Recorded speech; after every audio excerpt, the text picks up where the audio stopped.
Give your sister the house. She needs it. No, I bought this house. Your sister is pregnant. Do the right thing. Please, sis, I have nowhere else to go. We're your family. You owe us. I owe you nothing. This house is mine. My answer is final. Get out. My family demanded I give my $800,000 house to my pregnant sister while I was still carrying groceries in from the car. Not asked. Demanded. My mother stood in my kitchen with both hands on her hips, looking around like she had already decided which walls needed repainting.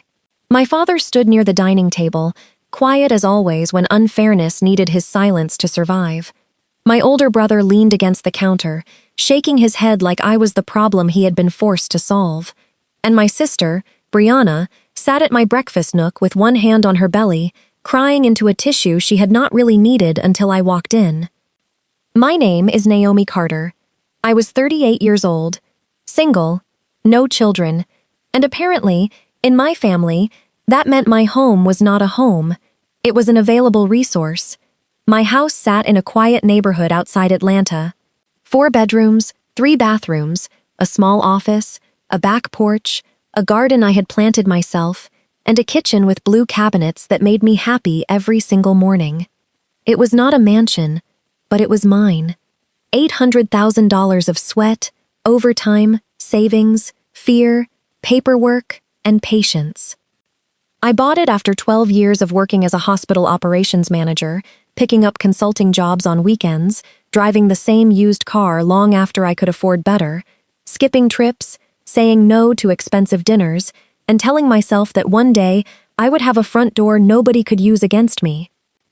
That front door was open now, not because I invited them, because my mother still had the emergency key I gave her after my surgery 3 years earlier, a key I now regretted more than every bad haircut of my 20s. I stood in the doorway holding 2 grocery bags. One had oranges, bread, and eggs. The other had coffee, spinach, and the good dark chocolate I bought only on stressful weeks. This was about to become a very stressful week. My mother, Patricia, looked at the groceries in my hands and frowned. "Naomi, put those down. We need to talk."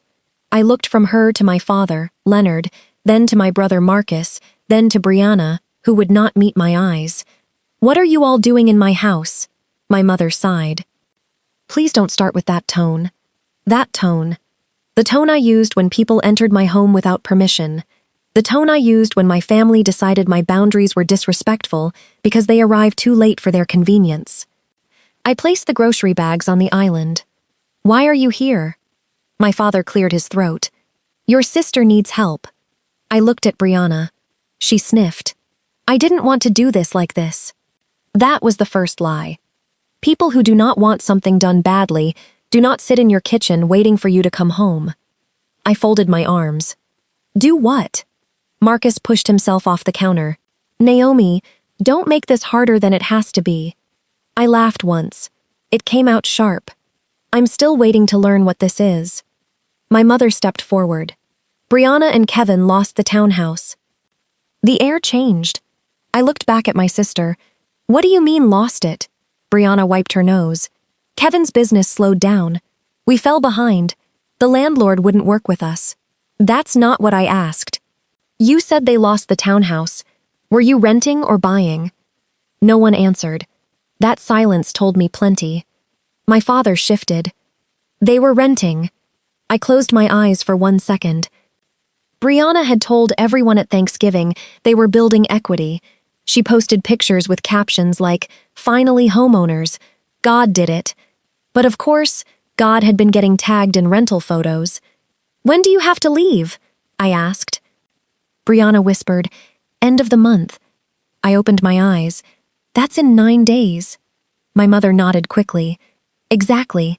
That's why we need to act now." "We?" "Yes," she said. Family. There it was. The most expensive word in the English language when spoken by people who only used it in one direction. I leaned against the island.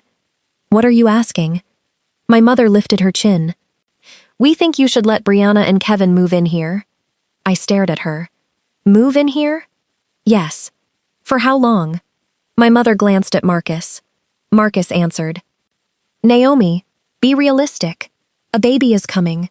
They need stability." not some temporary couch situation. I looked at him. So how long? He looked annoyed. Long enough. Long enough for what? For them to get back on their feet, my father said quietly. My father was good at quiet. Quiet made him look gentle when he was really avoiding hard truth. I turned to Brianna. What did you say when Mom and Dad suggested this? She looked down at her belly. I just need peace right now, Naomi. And my peace? My mother snapped. You live alone in a 4-bedroom house. The sentence hit the room like it had been waiting behind her teeth for years. I looked at her. And your sister is pregnant. Yes. And married. Yes. And about to have a child. Yes. So use your common sense. Common sense. A phrase people use when they want their entitlement to sound like math. I looked around my kitchen, my blue cabinets, my clean counters, the little bowl of lemons near the sink, the framed recipe card from my grandmother on the wall, the bar stools I saved for 3 months to buy, the house I cleaned alone, paid for alone, repaired alone, prayed over alone. My mother continued, This house is too much for one person. My jaw tightened. Too much for me, but perfect for Brianna? She has a family. I am a family. Marcus scoffed. Come on, Naomi. I turned to him. What does that mean? You know what it means. You don't have kids. You're always working. Half these rooms probably sit empty. Yes, I said, peacefully. Brianna began crying harder. Naomi, why are you being so cold? I looked at her.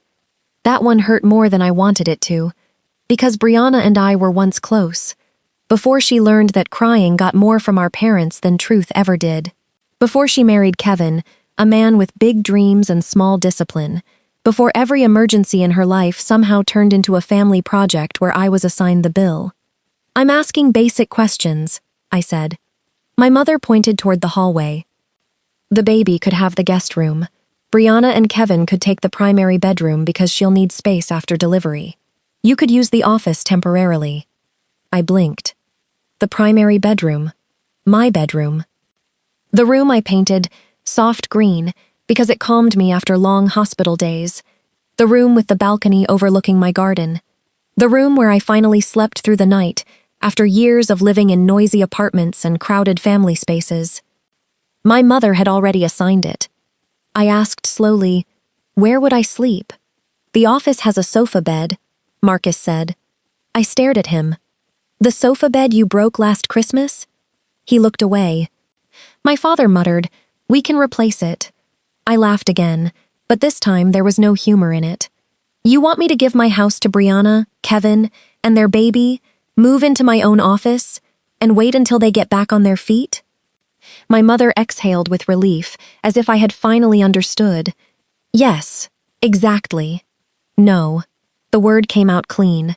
Not loud, not shaking, just no. The room went still. Brianna looked up sharply. My mother's face hardened.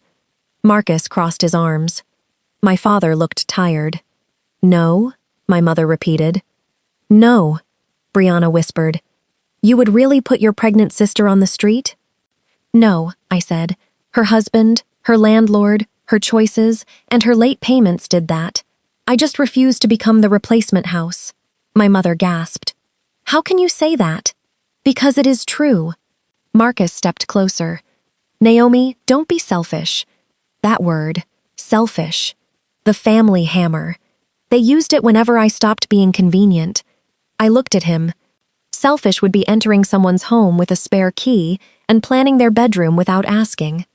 My mother's eyes filled with angry tears. After everything we did for you, I tilted my head. What did you do for me? She looked shocked.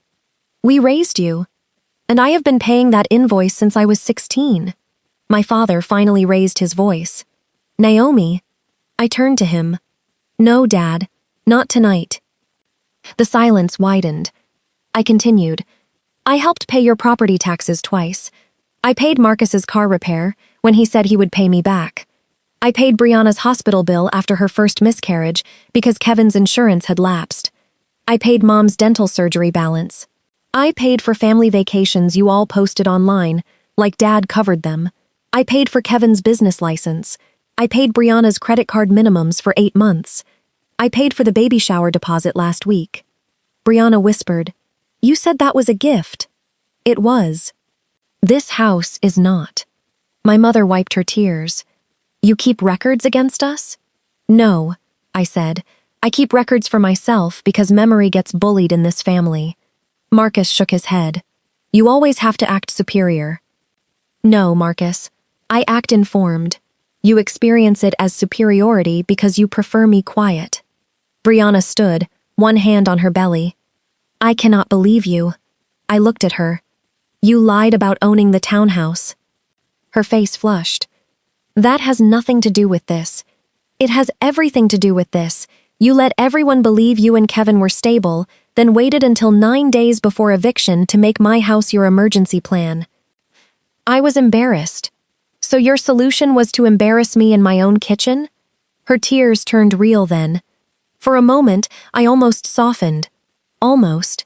Then my mother said the sentence that changed everything. Naomi, if you do not give this house to your sister, don't expect this family to treat you the same. I looked at her. Give? She froze. My father closed his eyes. Marcus cursed under his breath. Brianna looked away. I asked, You said give. My mother's face tightened. I meant let her use it. No, you meant give. No one spoke. I looked at my father. Dad? He looked like a man whose wife had just said the quiet part while his conscience was still trying to hide. I asked, What exactly was the plan? My mother said quickly, There was no plan. But my father whispered, Patricia. I looked at him. Tell me. He rubbed his face. Your mother thought, after a while, it would make sense to transfer the house into a family trust. I stared at him. A family trust? He nodded faintly. With Brianna and the baby protected. And me? Silence. And me? I repeated. Marcus said, You would still be part of the trust. I laughed. Oh, how generous. I pay the mortgage, taxes, insurance, repairs, and then become part of a trust for my own house. My mother pointed at me. You do not need all this. Why can't you understand that? I leaned forward. Because my life does not become smaller just because Brianna's belly got bigger. The room exploded. My mother shouted that I was cruel. Brianna cried that I hated her baby. Marcus called me bitter. My father said my name like a warning. But I was done. I walked to the small drawer beside the fridge, pulled out the emergency key box, and opened it. My mother frowned. What are you doing? I held up the spare key she had used to enter. Taking this back.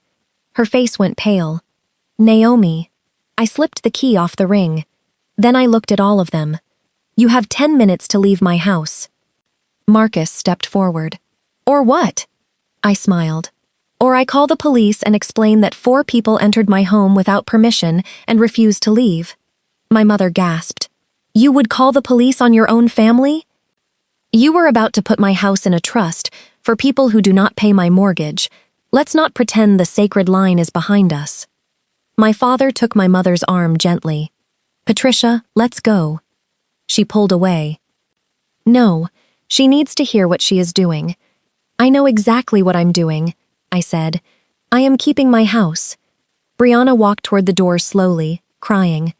As she passed me, she whispered, I hope you enjoy being alone. The words hurt.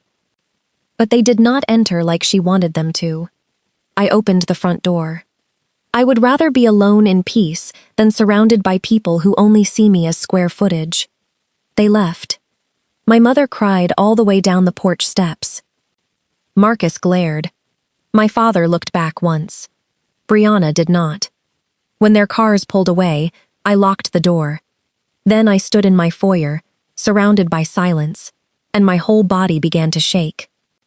I slid down against the wall and cried, not because I wanted to change my mind, because saying no to people you love can still feel like breaking your own bones.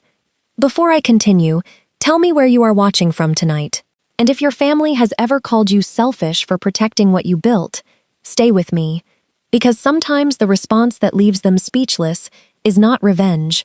Sometimes it is one locked door and the word no. I did not grow up in a house with blue cabinets and a garden. I grew up in a 3-bedroom rental where privacy was something you borrowed by standing outside too long. My parents loved us, but they loved us unevenly. Marcus was the first child and only son. That made him important in a way nobody admitted, but everybody understood. Brianna was the baby.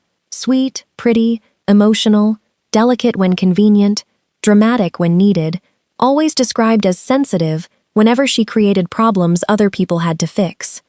And me? I was the middle daughter, the strong one, the one who did not need much, the one who could wait, the one who understood, the one who helped. At 15, I was cooking dinner because my mother worked late and Brianna had dance practice. At 16, I got a part-time job at a grocery store and used my first paycheck to help pay the light bill because my father's hours had been cut. My parents hugged me and said, "You are so mature." That praise felt warm. I did not yet know it was a chain. By 18, I was filling out financial aid forms alone. By 20, I was sending money home from my campus job. By 25, I was the first person everyone called during emergencies. Marcus crashed his car. Call Naomi. Brianna needed rent. Call Naomi. Mom's medication cost more than expected. Call Naomi. Dad's truck needed tires. Call Naomi. A cousin needed help with a funeral outfit. Call Naomi. I became useful before I became fully known. That is the danger.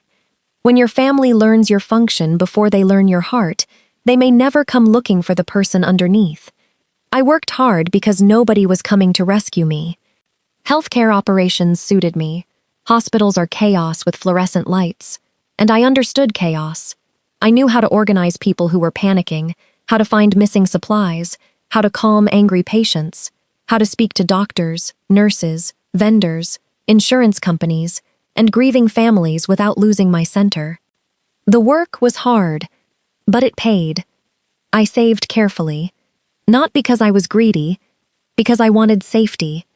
When I bought my house, I did not tell my family until after closing. That was not an accident. I had learned that sharing dreams too early gave people time to attach their needs to them. At first, everyone acted proud. My mother cried and said, "My baby bought a house." My father hugged me longer than usual. Marcus joked that I had made it. Brianna took photos in every room and posted, "My sister's new blessing, family house loading." I asked her to delete the caption. She said I was sensitive. I should have seen the warning. The comments began slowly. "You don't use all these rooms. This would be perfect when Brianna has kids. Marcus could host Thanksgiving here. Mom and Dad should move in when they get older. You should put this in a family trust for protection." I laughed them off at first. Then I stopped inviting them as often. They noticed. My mother said I was changing. I said yes. She did not like that. The truth is, I loved my family. That is what made the situation painful. I loved Marcus when he was not entitled. I loved Brianna when she was not performing helplessness. I loved my parents even when they disappointed me. But love without boundaries had turned me into a hallway everyone walked through to get somewhere better. My response in the kitchen was not born that night. It had been growing for years. The next morning, I called a locksmith. Then an attorney. Vivian Hart came highly recommended by a colleague. She specialized in property protection, estate planning, and family financial disputes. She had the calm voice of a woman who had seen too many relatives become creative around other people's deeds. I explained everything: the demand, the spare key, the trust idea, the history of payments, the baby, the threats. She listened without interrupting, then said, "Change the locks today. Install cameras if you don't have them. Send written notice that no one has permission to enter or represent any interest in the property, and do not discuss transferring your house again without counsel present." I don't want to sue my family. I did not say sue. I said stop leaving the door open for people who are already measuring the rooms. That sentence became my new prayer. Stop leaving the door open. By noon, the locks were changed. By evening, I had cameras installed.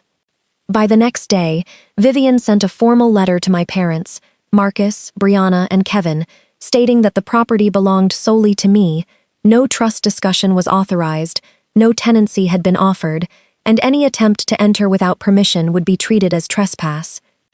My mother called 14 times. I did not answer. She texted, "You brought a lawyer into family business?" I replied, "You brought family business into my deed." Marcus texted, "You're insane." I replied, "And unavailable." Brianna sent a long message about stress, pregnancy, betrayal, and how I would regret choosing walls over blood. I did not respond. Kevin called once. That surprised me. I let it go to voicemail. His message was polite at first, then less so. He said he respected me, but hoped I understood. A man needs room to provide for his family. He said moving into my house would only be temporary, though he did not say how temporary. Then he said, "Honestly, Naomi, a house like that should have children in it." I saved the voicemail, then forwarded it to Vivian. She replied, "Helpful. Entitled men are generous with evidence." I liked Vivian. The following week was a storm. Relatives called. Aunt Linda said I was being cruel to a pregnant woman. I asked Aunt Linda how many bedrooms she had. She hung up. Cousin Denise said family should sacrifice. I asked what she was sacrificing. She stopped typing.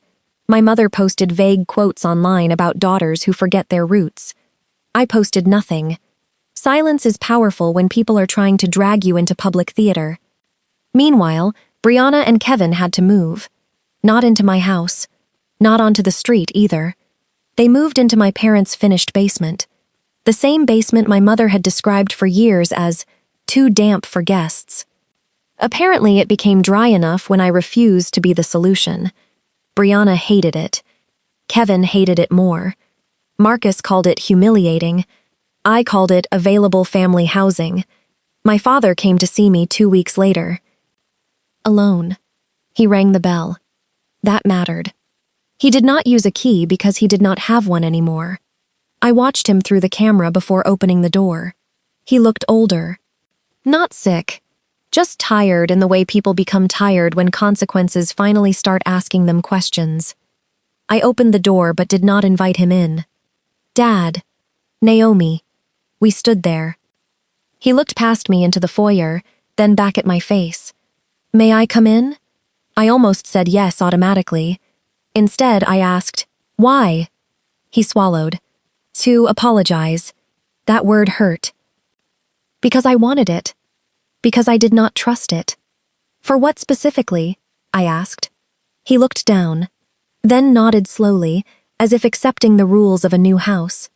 "For entering without permission. For letting your mother plan around your home.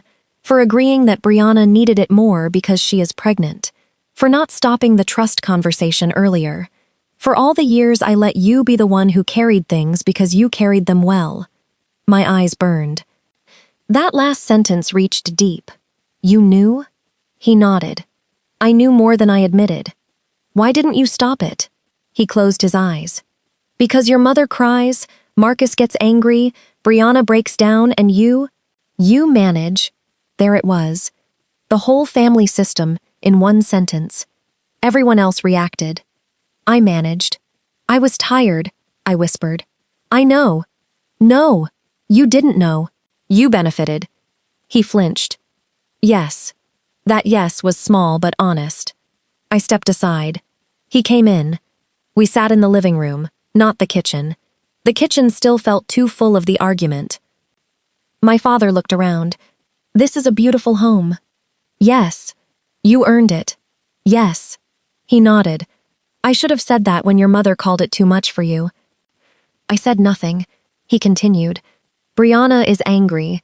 "I know. Your mother is angry too." "I know. I think I am angry at myself." "Good."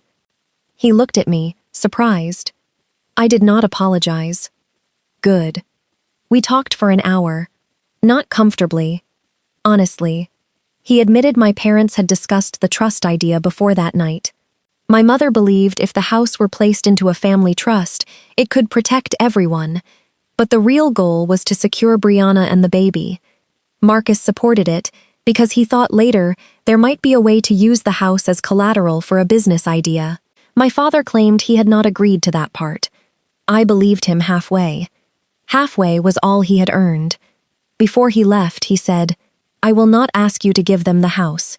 No one will ask me that again." He nodded. "No, they won't." Then he paused at the door. "Would you consider helping Brianna with rent somewhere else?"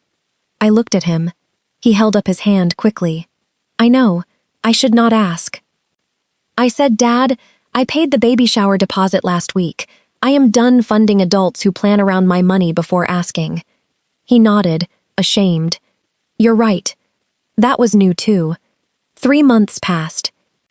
Brianna had the baby while living in my parents' basement. A little boy, Malachi.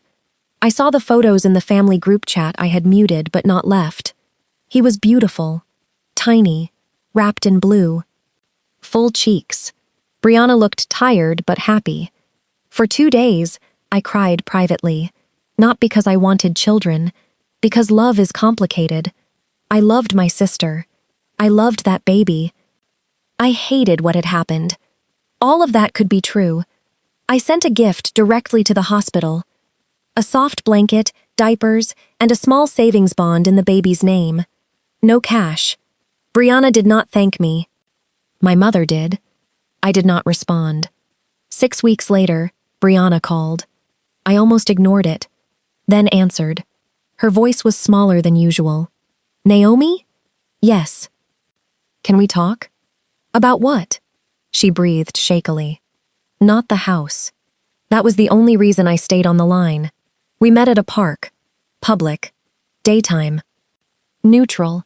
She arrived with the baby stroller, no Kevin. Good. She looked different. Motherhood had softened some things and stripped others bare. Her hair was pulled into a messy bun. No makeup. Tired eyes. Real tired, not performance tired. She sat on the bench beside me. For a while, we watched the stroller. Then she said, "I was wrong." I looked at her. She kept her eyes on the baby. "I let Mom convince me you had too much. I let Kevin convince me that because you were alone, you should want us there. I let myself believe my pregnancy made my need more important than your rights." My throat tightened. She continued, "I was scared. We were losing the townhouse. Kevin had lied about money. I felt stupid. I did not want everyone to know. When Mom said your house could fix it, I grabbed that idea because it was easier than facing my marriage." That sounded like truth. Painful truth. "Did you know about the trust idea?" I asked. She cried. "Yes." My heart sank. She whispered, "Not all the details, but enough. I knew Mom wanted to make it permanent somehow. I told myself it was protection for the baby. And me?" She wiped her face. "I didn't think about you enough." That answer hurt, but it was honest. "I am sorry," she said, "for sitting in your kitchen, for letting Tasha—" "Tasha?" She froze, then winced. "I meant Mom." I stared at her. "Brianna." She closed her eyes. "Kevin talked to Tasha about decorating, Marcus's wife. She said if the house went into a trust, later maybe Marcus could help manage it. So the plan was bigger." Of course it was. I almost laughed. My house had become a family buffet before I even agreed to lend a plate. Brianna said quickly, "I know. It was wrong. I know." I stood. She reached out. "Naomi, please." I looked down at her. "Do you understand why I changed the locks?" She nodded, crying. "Yes." "Do you understand why you will never live in my house?" "Yes." "Do you understand that I love your baby, but I will not let him become a weapon pointed at my deed?" She cried harder. "Yes." I sat back down slowly. The baby stirred. Brianna rocked the stroller gently. "I don't know what to do," she whispered. "With Kevin?" She nodded. "He lied about money, more than I knew. There is debt. I sighed. There it was. The real emergency. Not housing. A marriage built on financial fog. I will not give you money, I said. She nodded quickly. I know. I will give you Vivian's number. She looked at me. For what?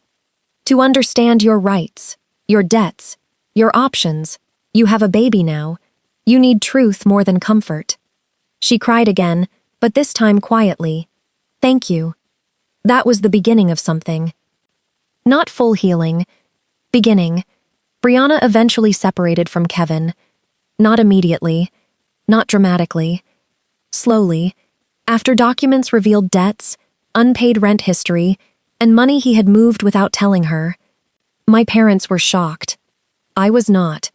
Entitlement leaves receipts. Brianna stayed in their basement for a year, then moved into a modest apartment with help from a rental assistance program Vivian connected her to. She found part-time remote work, then full-time. She learned budgeting in the hard school of consequences. I helped with the baby sometimes. On my terms. I babysat when I offered. I bought diapers when I chose. I put money into Malachi's education account directly, where no adult could touch it. I loved him freely because I had stopped letting his existence become an invoice. Marcus apologized last. Barely. His first attempt was terrible. You know, maybe we went too far. I told him to try again in 6 months. He did. Better. I wanted access to your house because I thought you didn't deserve that much space. I stared at him. He continued. That was ugly, but true. I was jealous. My own finances weren't good, and I kept thinking, why Naomi? Why does she get the good house? Then Brianna's crisis made it feel like there was a good reason to take it from you. That was the ugliest apology. Also the most honest. I hear you, I said. Do you forgive me? No. He blinked. Not yet, I said. But this is better than pretending. He accepted that, which told me maybe he was learning. My mother took the longest. Not because she did not apologize. She apologized many times.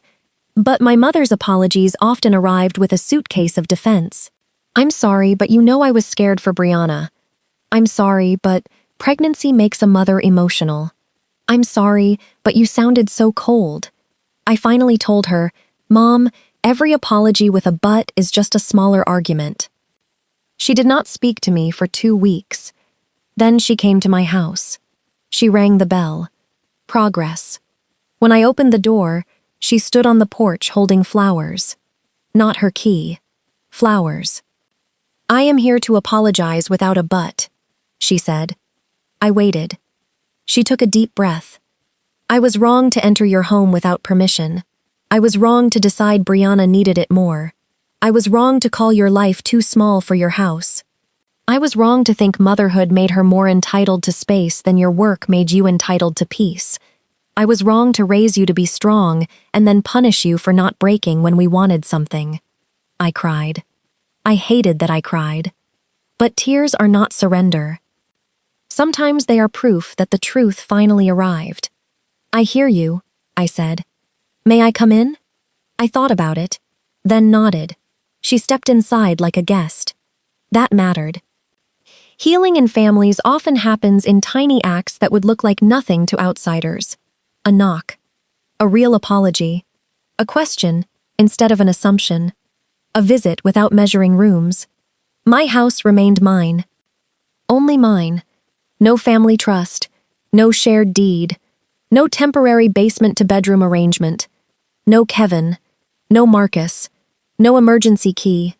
I kept the cameras. I kept Vivian. I kept the receipts. And slowly, I opened the door again, but differently. Family dinners happened sometimes, by invitation. My mother asked, before bringing extra people. My father called before stopping by. Brianna came with Malachi and stayed in the guest room twice, never the primary bedroom. She made the bed before leaving, and cried the first time because she understood the difference between being invited and taking. Marcus came for Thanksgiving one year and actually washed dishes. A miracle. Kevin never entered my house. That boundary was permanent. 3 years after that terrible night in my kitchen, I hosted Malachi's 3rd birthday in my backyard. Not because anyone demanded it, because I wanted to. There were balloons tied to the fence, a small cake, children running near the garden, my father grilling, my mother arranging plates, Brianna laughing for the first time in a long while, Marcus carrying juice boxes, and me standing on the porch watching my house hold people without being taken by them. That was when I understood the difference. A home can welcome family without belonging to them. A woman can love deeply without surrendering ownership. Aunt Linda came up beside me and said, "This house really is perfect for children." I looked at her. She froze, realizing too late. Then quickly added, "When you invite them." I smiled. Exactly. We both laughed. Progress. Later that evening, after everyone left, Brianna stayed to help clean. She stood in the kitchen, looking at the blue cabinets. "I used to hate these," she said. I laughed. "What?" "The cabinets. I thought they were too bold. Rude." She smiled. "I think I hated them because they were so clearly yours. Like every corner of this place knew who it belonged to, and I wanted that certainty." I looked at her. She wiped the counter slowly. "I'm building that now. Not this. Not a house like this yet. Just my own little apartment, my own decisions, my own bills paid on time. That is a good start." She nodded. "I want Malachi to know that needing help does not mean taking." My throat tightened. "Then he will already be ahead of us." She hugged me. This time, I hugged her back fully. My family demanded I give my $800,000 house to my pregnant sister. My response left them speechless. Not because I shouted the loudest. Not because I destroyed anyone. Not because I hated my sister or her child. But because I finally said what nobody expected the strong daughter to say. No, you cannot have my room. No, you cannot use my house to fix your secrets. No, pregnancy does not cancel my deed. No, family does not mean entering with an emergency key and planning a trust. No, my quiet life is not empty space. No, my peace is not less important because it does not cry at the table. And no, I will not confuse love with surrender anymore. If you are listening, and your family has decided your success is available because you are single, childless, quiet, responsible, or financially stable, hear me clearly. Your home is not spare inventory. Your savings are not emergency weather. Your bedroom is not a family resource. Your name on a deed matters. Your peace matters. Your life counts even if no baby is sleeping down the hall. Helping is beautiful when it is chosen. It becomes theft when it is demanded. Love your family if you can. Support them when it is healthy. Protect children when your heart leads you. But do not let anyone use children, pregnancy, marriage, illness, guilt, or tradition to erase what you built. Change the locks if you must. Take back the key. Call the lawyer. Keep the receipts. Let them be speechless. Sometimes silence from entitled people is the first sound of your freedom. Today, my house still has blue cabinets. The lemon bowl still sits by the sink. My garden is fuller now. Malachi likes to pick flowers and hand them to me one at a time. My mother rings the bell. My father asks before bringing tools. Brianna has her own key to her own apartment. Marcus jokes less and listens more. And me? I sleep in my primary bedroom every night. Not the office. Not the sofa bed. Not the corner of a life I paid for. My room. My house. My peace. My name on the deed. And every time I turn the lock, I remember the night they demanded everything and expected me to fold. Then I remember my answer. No.